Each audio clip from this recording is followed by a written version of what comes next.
Surviving infidelity. I, 43 male, need to send a letter of thanks to Dyson. I discovered my wife, 49, of 17 years, 18-month affair when I updated our fan filter on the app it uses. Like the title says.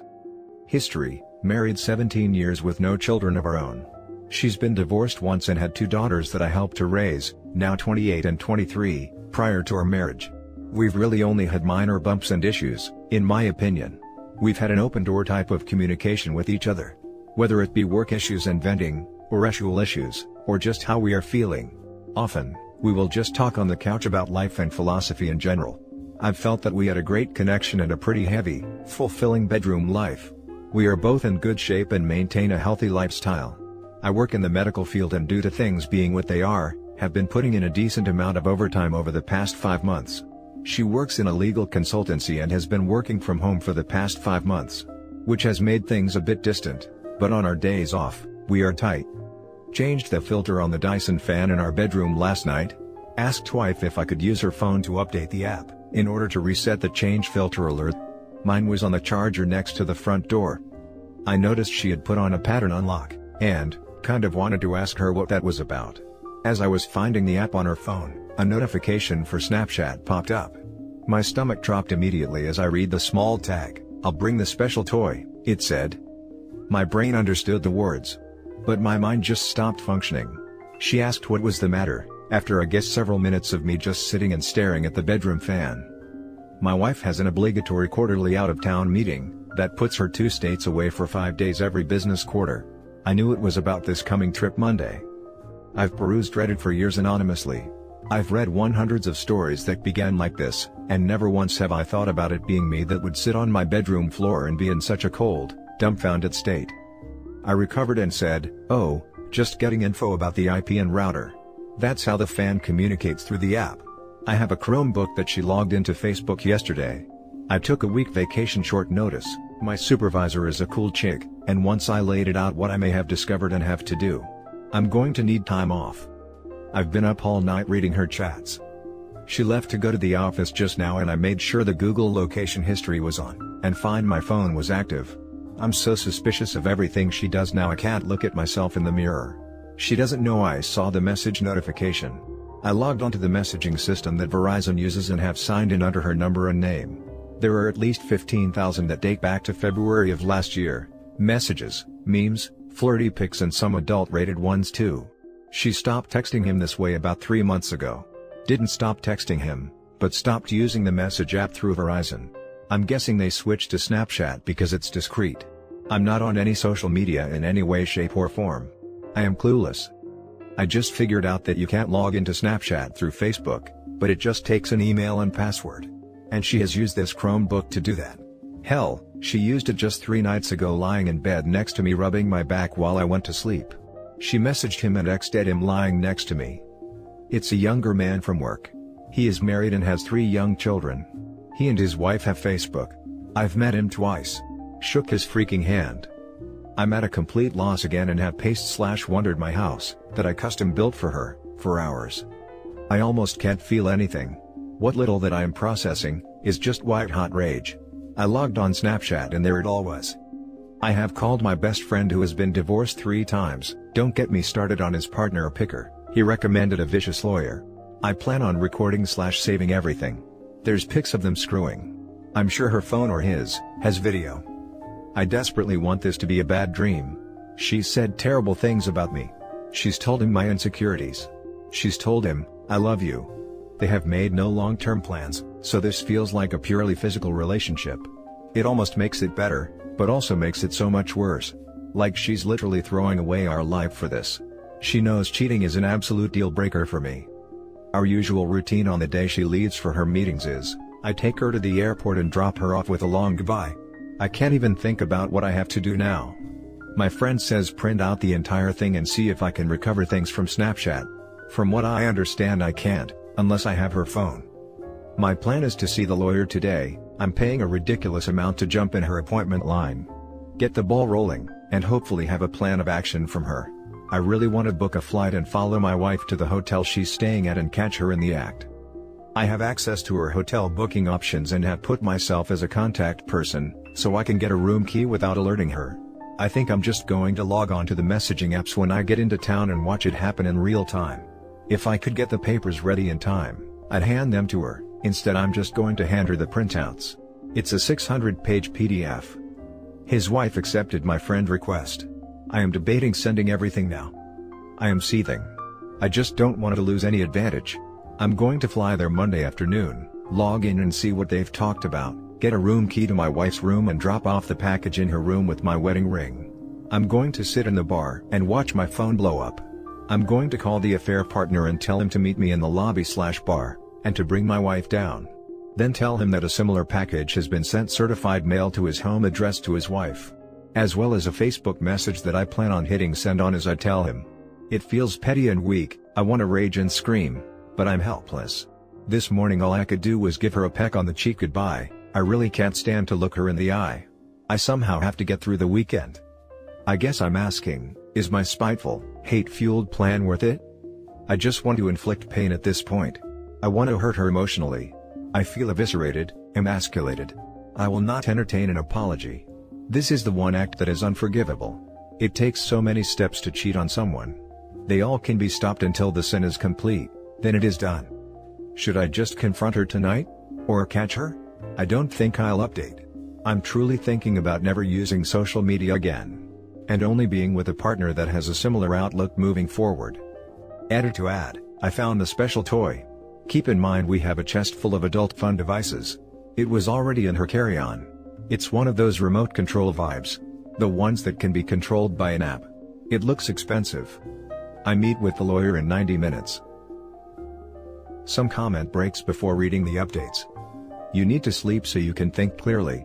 Don't confront her, go to the lawyer first and, please, tell his wife, she has as much right to know as you.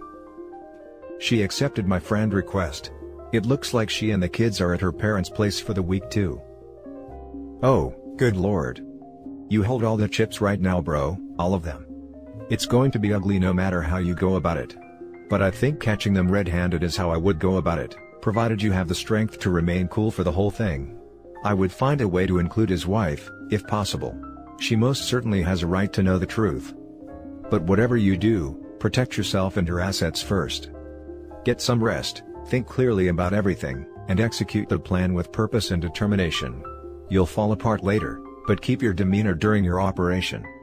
You also might want to think about simply delivering a copy of your evidence to the hotel with a note that says I know. Do not come home and block her number so you aren't tempted to talk to her when she inevitably blows up your phone. Additionally, you might want to think about exposing these two at their workplace. Employers don't usually turn a blind eye to this stuff anymore, especially when the fallout of their affair is surely going to affect their work production.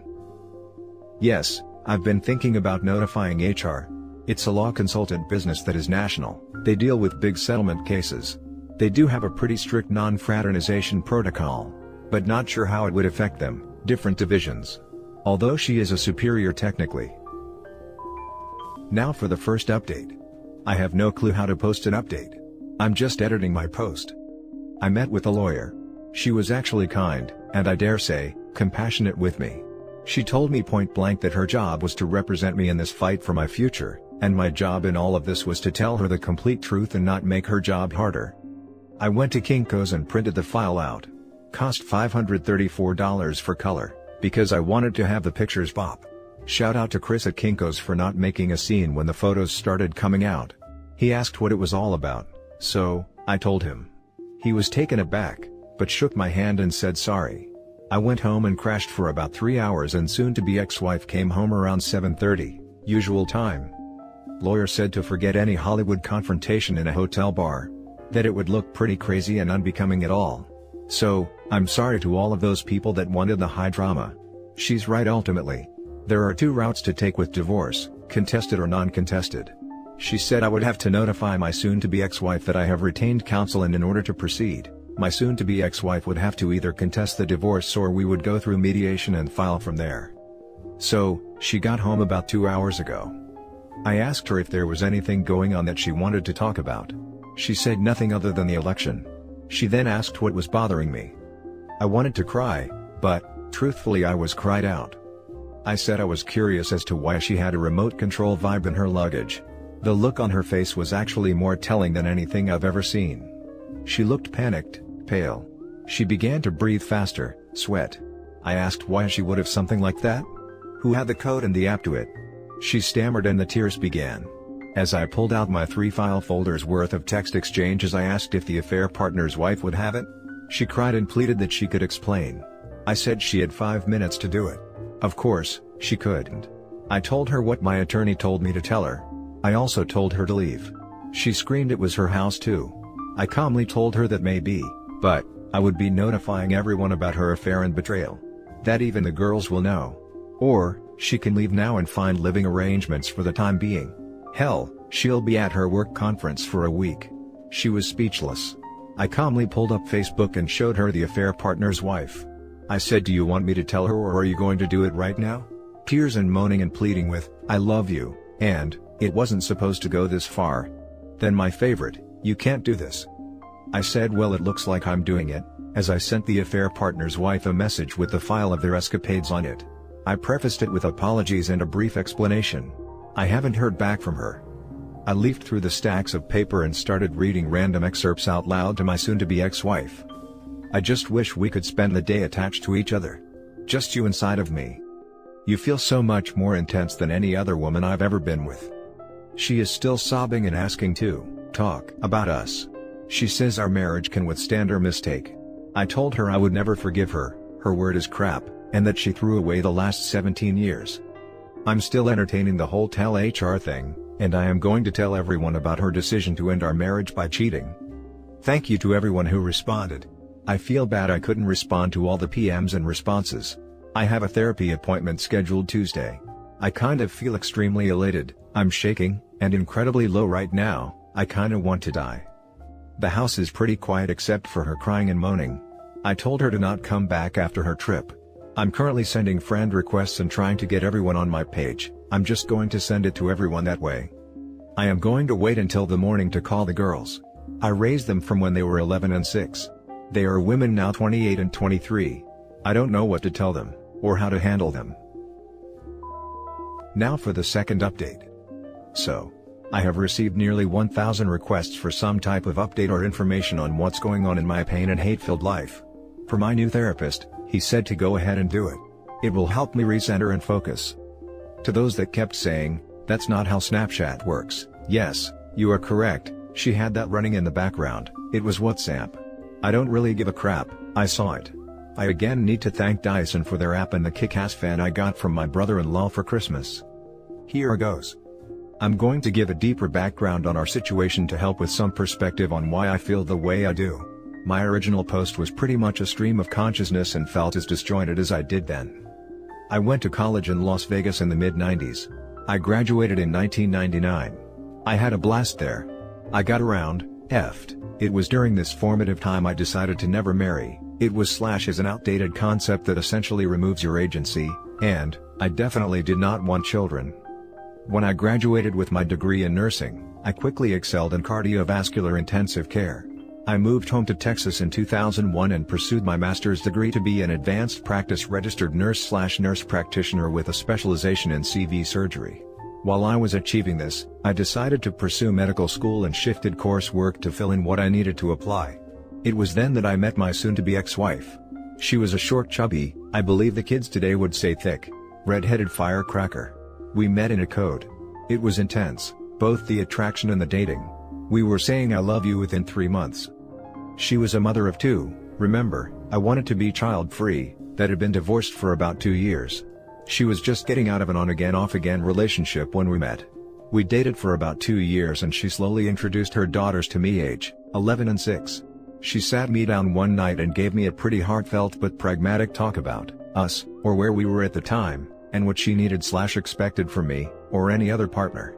Essentially, she said it was time to either get married or move on. I was still pretty anti-marriage and she respected that. She was telling me this to give me a chance to think about us and what the future looked like. She had a pretty good point, in that we were living together, 8 months, and even had each other as persons to notify in an emergency. She joked that all that was missing was having each other on our insurance. It was a good honest talk and we agreed that we would continue on for a bit more, but I would ultimately have to make the decision. 2 weeks later, I had an acceptance letter to a medical school about 2 hours away. I was ecstatic and crushed at the same time. I had just had my 26th birthday and was about to accomplish a huge life goal. Then I realized I'd never see her or the girls. My self-doubt got the better of me. Being a medical student, then resident, with a fellowship was going to be a roughly 7-year process. All the while, I could not make the money, or support the lifestyle we had grown accustomed to. I thought about the prospect of at least 7 years of loans, debt, and work, and losing her. So, I declined and switched back to a master's in nursing administration. We got married in July of 2003. It was an intimate and personal ceremony with just immediate family and friends. While my parents adore the girls, rightly so, they have always been standoffish with soon-to-be ex-wife. On Monday, when I told my parents what was happening, and that there was a real possibility the girls could stop being as prevalent in their life as they have been, they told me that they felt that soon-to-be ex-wife was damaged goods, being married prior to and forcing me to compromise. That really hit home, and to a certain extent they were/are correct. After I graduated, I didn't want to be a manager or director. I'm a hands-on guy that likes taking care of patients. The hospital I was at offered a certification in ECMO and a perfusionist credential. It was a highly competitive application, but I got in. For the past 11 years, I have been doing ECMO and all things related. I have had a blast, and it has been challenging as well as heartbreaking at times. My soon-to-be ex-wife decided about 5 years ago that being a registered nurse on the floor had run its course, and she wanted a more 9-to-5 job that did not involve patients or drama. She got on through a friend at a multi-state legal consultancy that specializes in medical legal suites. She abstracts data from patient charts and presents it in the manner requested. So that's the setup. On Saturday morning, D-Day +2, I only slept a few hours. I had dark, disturbing thoughts regarding my future and life. I had, still do, thoughts and scenarios of death and violence upon them and myself. I was in the kitchen making breakfast, eggs and toast, when she walked into the kitchen still bleary-eyed. She asked if I would make her some. I threw it in the trash in front of her. I then proceeded to load up my record player and play music from my youth at an uncomfortable volume to prevent her from trying to talk to me. Real mature, I know. I began paint shopping big time, reading the printout in chronological order. I do and I don't recommend it. By the afternoon I was done with Black Flag and Danzig. I was listening to Torch/Breakup songs by Chris Isaak and Ray LaMontagne. She approached again. This time she was almost indignant, asking what purpose notifying the affair partner's wife served. I stared at her for what felt like an inappropriate amount of time, a bit dumbfounded. I told her point blank that at least she, affair partner's wife, would get the chance to make an informed decision about her future instead of compromising and sacrificing for someone that would betray them so selfishly. I guess my message to the AP's wife was received and things were not good for him. She sat down on the couch and began to tear up and sob. I told her I was cried out, or more correctly, I was so numb that I will do that later, when I am done doing what needs to be done. She asked timidly, all indignation/bravado gone from her voice, what else I had to do. I told her to ruin your life and give you the pain I have now. I told her that if she had any respect for me or love for me, she would open her phone and show me everything. She refused, and said that it didn't matter, and all I would do is hold it against her. I said, there was a part of me, the completionist in me, that wanted to know. She refused and went to the guest bedroom. I found her HR, new hire paperwork from her company. They have a corporate compliance line and I called and left a detailed message. They, soon-to-be ex-wife and affair partner, had discussed client information that also had protected health information with an unsecured, non-approved messaging system. I also informed them that she was his acting supervisor on 2 projects over a certain time that corresponds with the usually inappropriate messages. Lastly, I said that they both use their subsidized phones to transmit explicit materials, pics, texting, videos. That was a big no-no as well. My whole life, I have viewed myself as a peaceful and rational man. This has broken that part of me. I don't know where all of this anger has come from. I am somewhat worried. Like, will it stop? I know in the long run, to get over this, I will have to accept her apology and forgive her for her mistakes. I just don't know if I am capable, and it is worrying to me. That evening I continued to notify family and friends of the situation and her actions. I called a physician friend and requested a favor for a checkup and an STD check. He had questions, I answered. My eyes got heavy around 8. Sunday D-Day +3, I decided to drive to see the girls. They are about 3 hours away. The youngest is still in college for another semester. maybe longer, thanks 2020. I have been having pretty extreme feelings about them since this began. I have formed a respectful, friendly relationship with them, but not much of a fatherly one. The oldest especially. We are cordial, but there is always that, "you're not my dad," vibe between us. The youngest, not so much, but when they are together, it gets more prevalent. I left early Sunday around 5 a.m., arrived at their condo, their father pays for it, just after 8:45. I had kolaches and good coffee for them. They were immediately worried about their mother before I said anything. I told them point blank the situation and that their mother would probably be moving in the next 3 to 6 months. I can honestly say it was best to do and say this in person. I told them everything. They were disappointed in her. I then told them that I wasn't there to get them to take a side, but they were adults in a special circumstance within our relationship, and if they decided they didn't want to interact or have a relationship with me, that was okay. I would be somewhat let down, but also relieved. I told them, however, that our relationship or lack thereof should not interfere with their grandparents, my parents. They both agreed that they would like to definitely keep in touch with the grandparents. I left there around 11 and headed home. I stopped at my best friend's house and cried a little. I had essentially helped to raise them as best I could. Their father was absentee most of their childhood and started another family 6 hours away. My best friend decided that I had drank enough the past 72 hours, and I needed to sleep. I crashed at his place that night. I had noticed soon-to-be ex-wife had been blowing my phone up, after I had left the girl's place. Oh well, I was too tired and in too dark a place to care. Monday D-Day +4. I arrived home around 8 and noticed her Porsche was still there. I thought for a moment that she Ubered or Wazed to the airport. No, she had not. She was up and had breakfast made. She asked me to sit down and eat with her. I did. She asked how it tasted. I told her, like static. I told her I've had a hard time tasting and feeling anything other than bitterness and anger, for the past 5 days. She had called in sick at work, and did not leave for her quarterly meeting. She tried to start talking about how worried she was for me and that she loved me so much. She had gotten a call from her oldest yesterday around noon and they were deeply disturbed by her behavior. I laughed. As I did it, I realized it was not a funny laugh. It had a manic kind of feel to it and took me aback.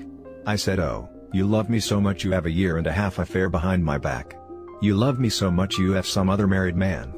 You love me so much you pissed away nearly half of my life because..." She had never given me a reason as to why she did it. I told her that, and it made it so much worse. I went to the liquor service and pulled out the bottle.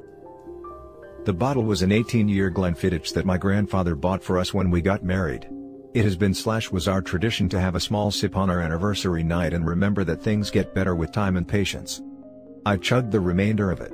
It was about a third of the bottle that was left. I said, "Sorry I didn't offer her any, because she did not deserve any." I went to the bedroom and began pulling all of the pictures off of the wall that had us or her in them.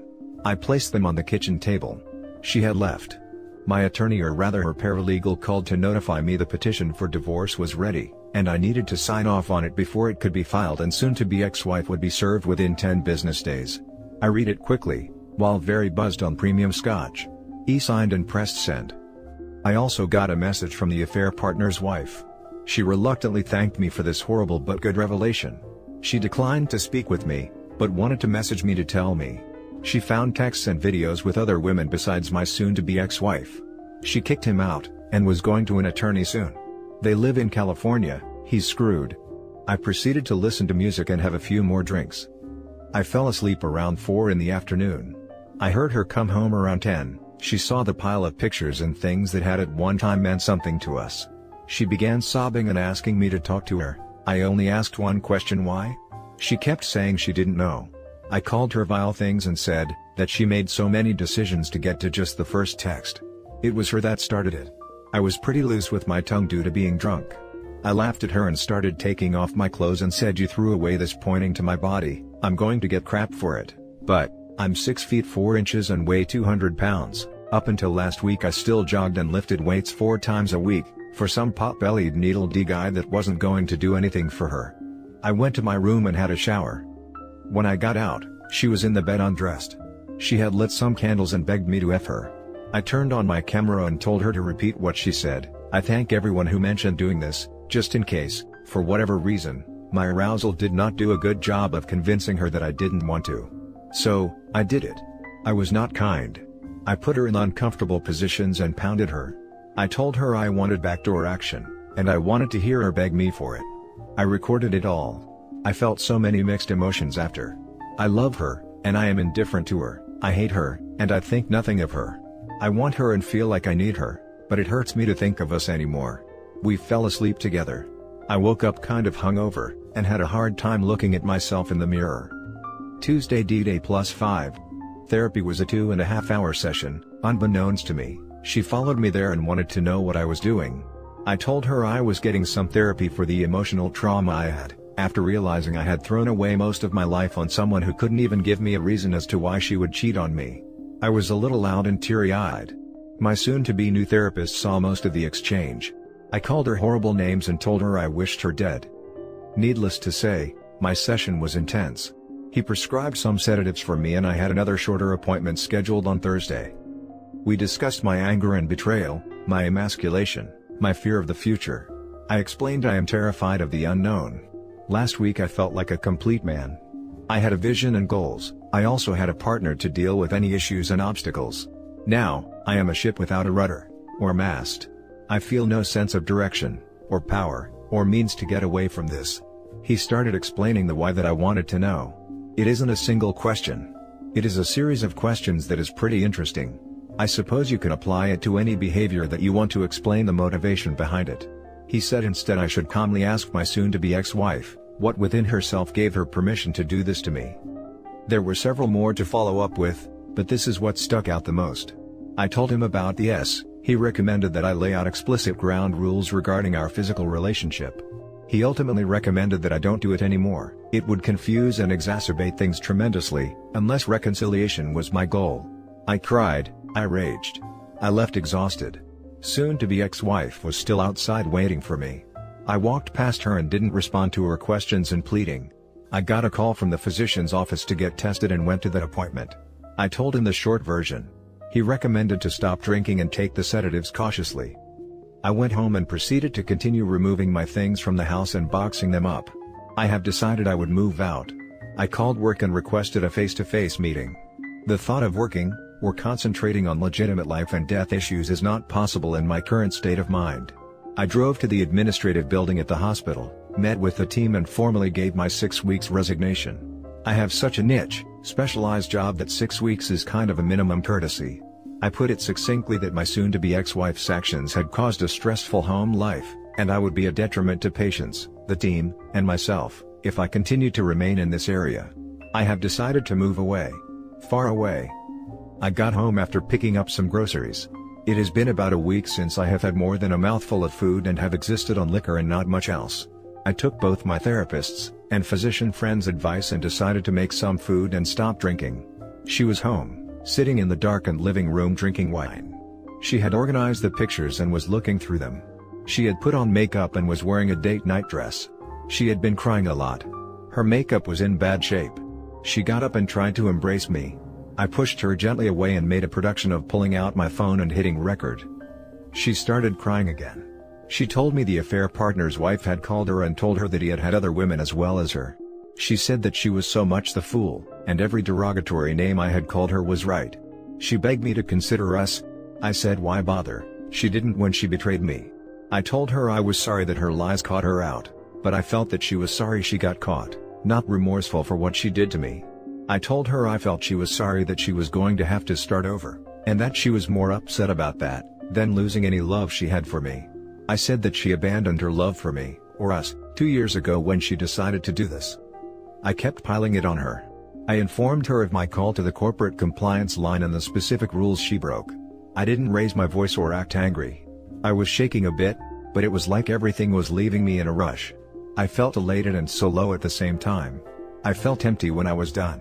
I put up the few groceries I had bought and made a small sandwich, then went to bed. She was there again. I pulled out my phone and told her with the recorder going what my therapist had talked about in regards to S. Keep in mind in 17 years. I cannot recall a time when I've refused or declined action from her. I asked her to leave and sleep in the guest bedroom. She refused. I said, fine, I would then. Wednesday D-Day +6. I woke up and she was curled up next to me. I removed myself and did some light exercises. I have been working on my resume and getting applications out. I might be working in Seattle by the end of the year. I love my parents and will miss being 20 minutes away from them, especially as they are becoming elderly. I can't stay in this city. The thought of running into her after this is over is not something I want to entertain. I want to be free, and have no reminders of my sense of loss and my lifetime of compromise. It was a pretty blah day, and it rained off and on for most of it. I met up with my best friend and gave him a rundown over an early dinner. We decided not to drink. My attorney said that me moving away will not affect the outcome of the financials.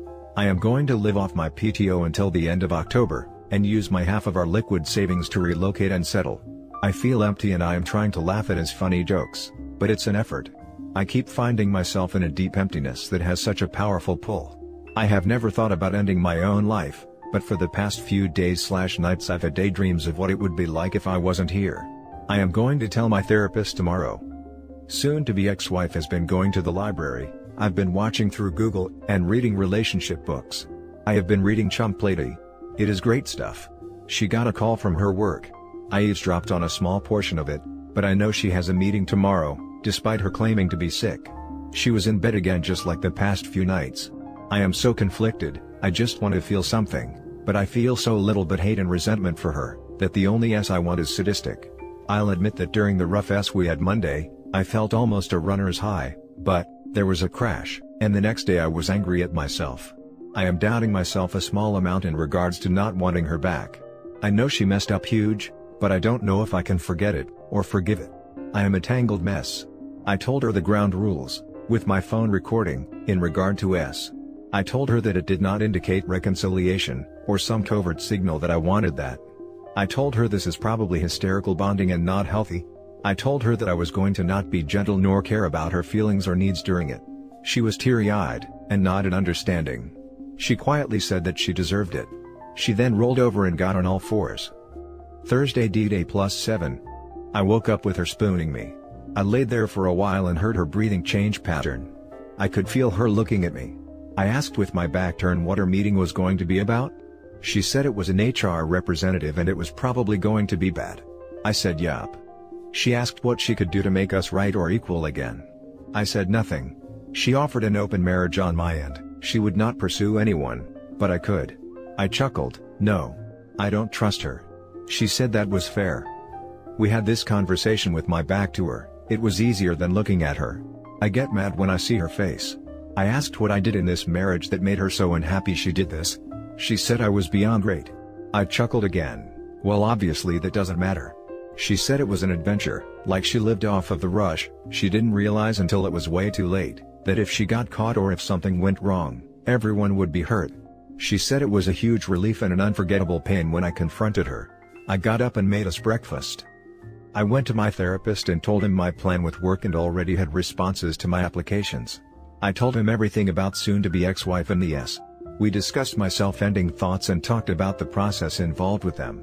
Again, he wasn't judging, he just wanted me to not get confused, or if I did not understand to stop and process.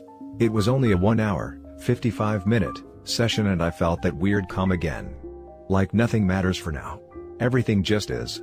When I got home, she was sitting in the living room. She told me that she was fired for breach of protocol with client information and violation of the data security protocols. I said, well, that's too bad. I exercised and made a nice dinner. She joined me. We didn't say much. While we were sitting in the living room, she told me that a fair partner had been fired as well. I said good. She told me she has had no contact with him in 5 days. I asked why not? They were both free now. She could fly out to her soulmate and have all the fun they wanted now. She said I was the only one she wanted. I said no, you had me, all of me, and it still wasn't enough. I told her that in the nearly 20 years of work, and our relationship, I had been approached and hit on too many times to count. I managed to not fall in love or bet anyone else. Now, I am so bitter and angry because of the compromises I made. She asked what compromises. I told her. My wanting to go to medical school, but decided to get married and be stable, my not wanting children, but, because they were a part of her, I accepted them and compromised. I said I made those compromises for our love. But obviously, I had misplaced my trust and love in her. I told her that if I could go back in time, I would tell 26-year-old me to pass her up. She asked again what she could do to bring us back together. I told her that I will not ever compromise for her again, and that means we really can't have a healthy relationship. I told her I would never love her again, and that at best, I would treat her like a toy. Otherwise, she wouldn't factor into my plans or thoughts. I told her, it was just a week ago, she was the first person I thought of when I woke up, and the last person I thought about when I went to sleep. Now it hurts too much to think about her. I am going to walk away from this. I feel like it is starting to constantly remind me of things. I cannot thank those kind people I could chat with and who share their pain and stories that have helped me. This has been on a whole, a good thing for me to do, but I keep replaying things and feelings I'd rather just walk away from. I remain confused about what I want. I don't know if I will ever be 100% about anything with her ever again. I have bi-weekly appointments for the next 4 weeks with my therapist. Now for some comments before we read the final update. Crap, I've had these thoughts. I didn't carry them out like you, but it feels like what I want to do. Literally everything, I compromised for her. My therapist said that I'm not codependent. These were fork in the road of life choices.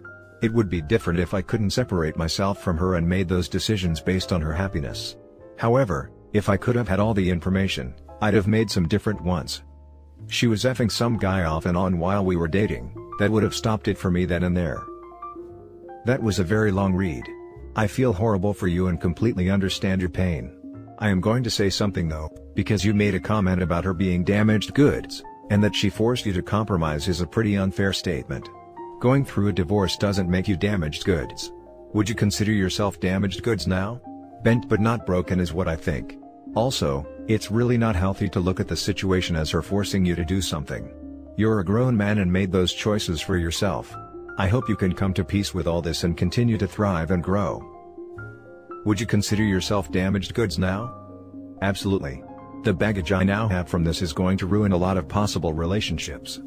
She forced you to compromise. Maybe I said that out of anger. Forced is a strong term. More like gave no real options.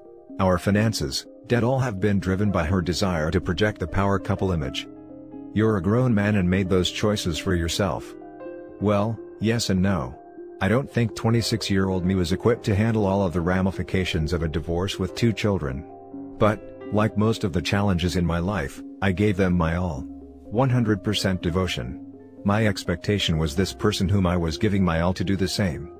I am growing. I had my perception of my marriage completely obliterated along with the world one tends to build around that. My initial anger and rage were pretty intense with little to no thought of the outcomes. I wanted vengeance and I achieved it swiftly. My growth has come from the peace I've felt that I left nothing behind in dealing with her betrayal and the fallout has essentially been hers to deal with. She broke everything, I just shattered the rest to start over. I've learned to channel that anger and sense of powerlessness into action and growth. Now for the final update. Sorry good people. My inner Hemingway is not back. I'm afraid this isn't going to be nearly as tawdry or visceral as my beginning of this beautiful disaster. Well, it's been an interesting 5 weeks. I've discovered more. I moved out about 3 days after my last update. Soon-to-be ex-wife constantly texts and leaves notes on my apartment door and car. I told my lawyer who offered to write her a stern cease and desist letter. I'm contemplating it. My therapist has complimented me on my progress and is confident I can manage the anger, despair, and depression I initially felt. I agree. My soon-to-be ex-wife and I had S1 last time the night before I moved out. I told her again, in no uncertain terms, it meant nothing and would not make me change my mind about reconciliation. She says she understood, but with the constant attempts to communicate, I'm not convinced. She was served notice of the filing for divorce petition the first week of October. The love bombing and attempted hoovering has been borderline psychotic. The earliest hearing is maybe January. If she stays true to her word, it will be quick. If she wants to fight, fine. She got another job about a week after she was fired. It goes to show you it's who you know. Anyway, I'm good. I've acknowledged her shortcomings as a person and as a spouse. I told her I'd never forgive her. I merely accept it happened and live my life from there. I had 2 unexpected surprises over the last 3 weeks. My stepdaughters came to visit me. I told them point blank, that if their mother put them up, that they didn't need to do it. My oldest insisted. It turns out they had had a lengthy discussion with their mother regarding this sordid affair and our relationship came up for discussion. My oldest stepdaughter had always carried a huge chip on her shoulder when it came to me. Well, she apologized for that. It turns out that her assumptions about me were incorrect. When I was introduced to them, my soon-to-be ex-wife and I had been dating for about 4 months. There was definitely overlap with the on and off guy, and before we dated, my soon-to-be ex-wife had been in an on and off relationship with a man my stepdaughters hadn't met. My soon-to-be ex-wife's first husband had cheated on her, and she tried to reconcile. They did for about a year, then she decided to have a revenge affair. Cue on again off again guy. Well, my stepdaughters thought I was that guy. Their father spent most of their lives crap-talking their mother for cheating, but also never disclosed that he had cheated as well to them. So long story short, my oldest stepdaughter apologized and asked for forgiveness due to all the issues she caused. That was a messed up weekend. Again, showing the effects of infidelity and dishonesty. I wish to address the accusatory statements about the my soon-to-be ex-wife has requested while I was making preparations to leave. My soon-to-be ex-wife has always been into BDSM. I was not all that into it. The whole point of it was that I did not provide aftercare for her. Hell, I took classes and attended workshops on being a dom. I did it to make her happy. I am done making her happy. She lost that privilege. She lost my respect as well, something that is pretty much the death of a marriage. Surprise 2 was a longtime co-worker. She works in another department. I've decided to stay as a PRN worker, as needed / part-time. Well, needless to say, it's been interesting. She found out about my pending divorce and all the gossip in the hospital. I've taken to wearing my wedding ring on a chain now. I told her, after she insisted she take me out for a drink, that one way or another, I wouldn't be around for a lot longer and had zero interest in any type of relationship. She just smiled and squeezed my hand, then told me that she had no intention to be with me forever, she just wanted to bang my brains out and try me on. She's been spending the night a couple times a week and it is something I've enjoyed. She even helped me pack my carry-on, and dropped me off / picked me up at the airport for my interview in Seattle. I crushed that interview. I got a call from a travel agency that also had numerous opportunities for me. I kind of liked the option of the travel gig and just crashing at my parents' between contracts. I'm not certain of what I want to do. It's oddly terrifying to not be responsible for another person and be this liberated basically instantly. My lawyer said that there is no alimony nor spousal support. She also said that it's a no-fault state, so infidelity doesn't affect the actual divorce. However, infidelity with proof does affect the division of assets. She said it might even swing up to 70-30 my favor. The sale of the house is inevitable. I asked a realtor to run comps, and it will be a substantial amount. Not enough to justify 17 years down the drain, but I'm contemplating a 3-month European tour. I'm feeling again and it's been fairly positive. I'm not in the best of places, but definitely not as bad as I could be. Thank you Redditors. Some of you all's chats were amazing, coupled with therapy. This is my last update. I'm going back to lurking anonymously. I hope I never have to post again. Now for some closing comments. I read your story again. I remembered it. I think worse than the cheating was the fact that she was mocking you and your insecurities to the affair partner. I never read anything about you confronting her with it. I think it is just pure evil and disgusting to do that, and then tell you how much she loved you. Also, the fact that she actually really apologized when she found out that she was one of the many women the affair partner was seeing. That is when it rang to her that he was just using her for fun and that he would never be exclusive with her, so then she wanted you back like crazy. Such a disgusting woman. I am glad you managed to rid yourself of her. I wish you all the best in the future and hope to never see you back posting here. She really got off on the double life and secrecy. It was like she was pulling something over on me and it was a rush for her. I feel that she is remorseful, as one can be, but nothing will undo this and I won't forgive it ever. Maybe on her deathbed, but that is only a maybe. She has ruined a lot of things for herself. Some longtime dear friends have essentially disowned her. My closest friend at work, his son had his bar mitzvah, and she was politely uninvited. There were other events this month that really showed the loss she's going through. It's on her though. Infidelity is a choice and she made that choice. I counted 6 5-day work trips. So, 30 days. Not to mention the texting and video chat /s. That's a lot of choosing. You're doing great, King. Well, I appreciate that. I don't exactly feel great, just like Chump Lady says, May. Hey, man, thanks for posting the update. I have followed the entire saga and I've been rooting for you. You deserve a happy ending, and I'm glad it's finally making an appearance. Please at least do one more after you've settled somewhere. I'm really glad your daughters visited. You've been more than fair, and I'm shocked they hadn't put two and two together prior to this.